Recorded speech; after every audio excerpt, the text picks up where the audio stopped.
नमस्कार साथियों। झारखंड के चुनाव परिणाम आ चुके हैं। आपने देख भी लिया होगा।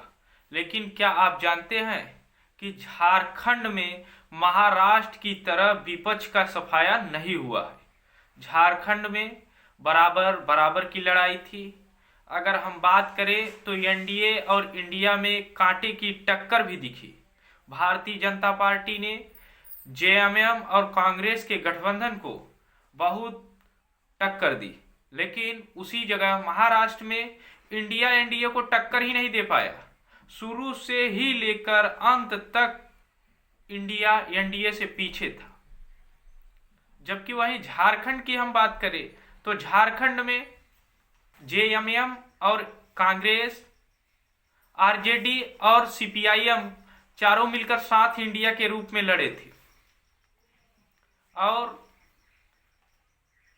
जेएमएम ने कुल 41 सीटों पे चुनाव लड़ा, जिसमें वह 34 सीटों पे विजय हासिल किया।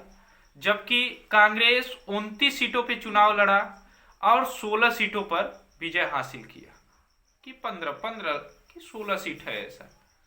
और आरजेडी ने 6 सीटों पे चुनाव लड़ा, 4 सीटों पर जीत हासिल की।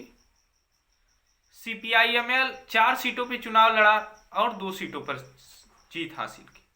वहीं दूसरी तरफ एनडीए की बात करें तो एनडीए से भारतीय जनता पार्टी सबसे मजबूत पार्टी झारखंड में मानी जाती है, जो कि 33% वोट भी प्राप्त की है। भारतीय जनता पार्टी ने 68 सीटों पे चुनाव लड़ा था, उसे महज 21 सीटों पर संतोष करना पड़ा। वहीं दूसरी तरफ उसके एक सहयोगी आजसू ने 10 सीटों पे चुनाव लड़ा था, उसे मात्र 1 सीट प्राप्त हुआ। और रामविलास पासवान के बेटे लोक जनशक्ति रामविलास ने 1 सीट पर चुनाव लड़ा था और वह 1 सीट जीत भी गए। जेडीयू भी 1 सीट पे चुनाव लड़ी थी, जेडीयू भी 1 सीट पे चुनाव जीत गई। लेकिन कारण यह है कि भारतीय जनता पार्टी का यहाँ पे सफाया नहीं हुआ, बल्कि भारतीय जनता पार्टी सहित पूरे एनडीए गठबंधन को कुल 24 सीटें प्राप्त हुई। वह विपक्ष का नेता भी बना सकता है, लेकिन महाराष्ट्र की बात की जाए तो महाराष्ट्र में किसी भी पार्टी के पास विपक्ष का नेता बनने तक का सीट नहीं है।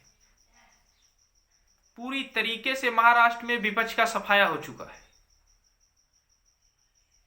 झारखंड और महाराष्ट्र के चुनाव परिणाम साथ में आए।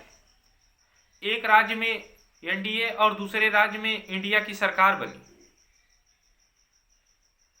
क्या आप बताना चाहते हैं कि महाराष्ट्र का चुनाव परिणाम और झारखंड का चुनाव परिणाम में क्या अंतर है? तो कमेंट बॉक्स में इसको जरूर लिखें।